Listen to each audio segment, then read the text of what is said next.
Donc, il est 7 heures. Nous allons démarrer la réunion d'information et de consultation sur le projet Island. Nous avons dans l'auditoire 2 citoyens et une conseillère municipale. Donc, nous allons commencer tout de suite. Harry, tu veux présenter le projet? Oui, avec plaisir. Donc, merci, Monsieur le maire. Donc, le projet qu'on présente aujourd'hui, il s'agit du projet de PPC Moi adopté en vertu du règlement 220 sur les projets de PPC Moi afin d'autoriser des services commerciaux de proximité et certains usages publics ou récréatifs sur le lot 4849 410 au 381 route 139 Nord. Donc, il s'agit ici d'un PPC Moi, donc un projet un peu sur mesure permettant la modification de normes. Dans ce cas-ci, il s'agit de normes au règlement du zonage. Ça peut être soit sur un territoire, un secteur ou un lot en particulier. Dans ce cas-ci, il s'agit là du lot qui est nommé en titre, donc au 381 139 non. Donc, il s'agit du lot en question. Donc, il s'agit là d'un bâtiment qui a une vocation un peu d'affaires et commerciales institutionnelles à travers les années. Ça, il s'agit d'une orthophoto. Donc, on peut localiser le lot en question. Puis, j'ai oublié de vous dire, en fait, on est situé en zone A05, donc dans la zone agricole. Pour vous mettre un petit peu en contexte, avant la modification des règlements d'urbanisme, donc le plan d'urbanisme et les règlements, le lot en question était localisé dans la zone RU9, qui reconnaissait l'usage de bureaux professionnels et d'affaires à l'intérieur de cette zone. Donc, on peut voir la zone juste ici qui englobait, entre autres, le lot en question et d'autres lots adjacents. Ça, c'est une petite historique, donc on a juste mis la grille à titre informatif.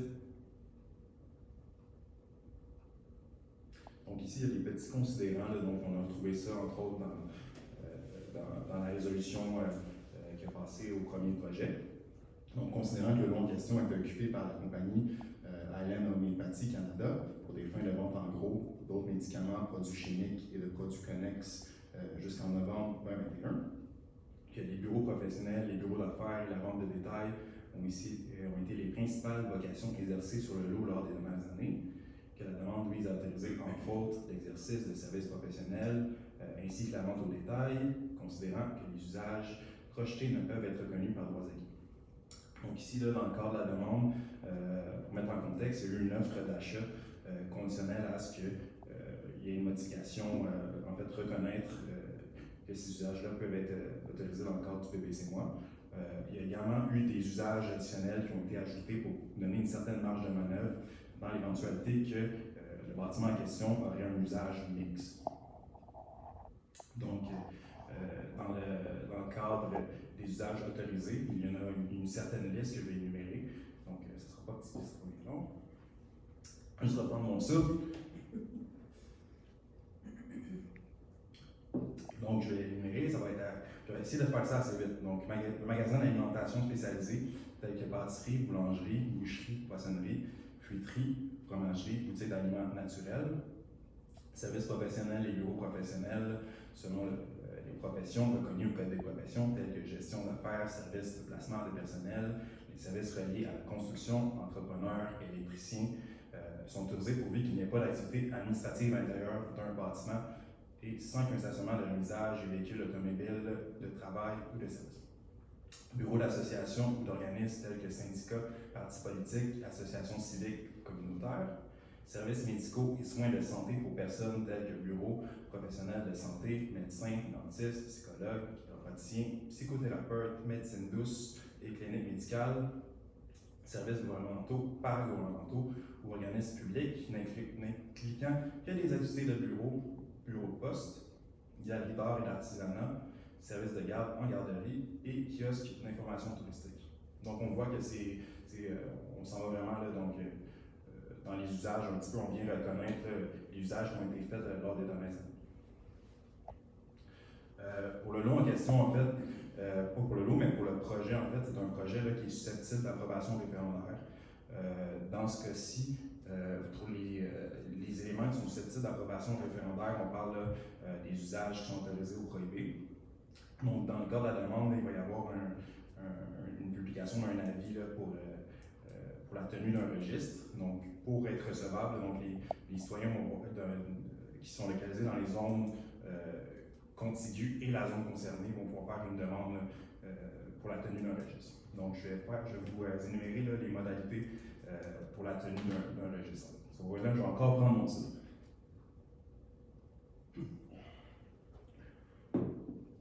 Donc, pour être recevable, une demande là, doit être reçue à l'hôtel de ville au plus tard 8 jours à la suite de l'apparition de l'avis public de demande de participation à un référendum. La demande doit indiquer clairement la disposition qui en fait l'objet et la zone d'où elle provient et indiquer quelle est la zone visée par cette demande et être signée par au moins 12 personnes intéressées de la zone d'où provient la demande ou par moins que la majorité de cette zone si la zone comporte 21 personnes et moins. Donc, on parle d'une certaine majorité. Donc, ça, c'est les dispositions. Donc, excusez-moi, ça, c'est les zones concernées et contiguës. Donc, on voit ici en rouge, la zone A05.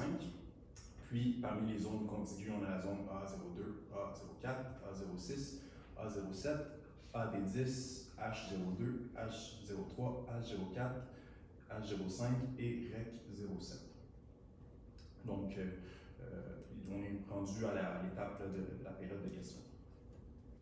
Parfait. Est-ce qu'il y a des questions provenant de la salle? Si je comprends bien, ça veut dire qu'il y a une publication, il y a une annonce sur le bâtiment, et il y a 8 jours. Il y a un avis officiel dans les journaux, normalement. Qui n'a pas été fait encore? Non. Qui va être fait? Qui va être fait à la suite de la présentation aujourd'hui. OK.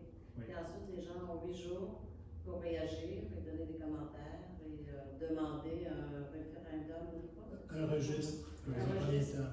Un registre dans un premier temps. Comme dit Harry, c'est dans les zones où il y a plus que 21 personnes habiles à voter, c'est 12. On demande au moins la signature de 12 personnes dans cette zone-là. C'est pas 12 au total de toutes les zones qui sont là, mais c'est 12 par zone. Par zone, qui sont Ouais. connexes au lot. Oui.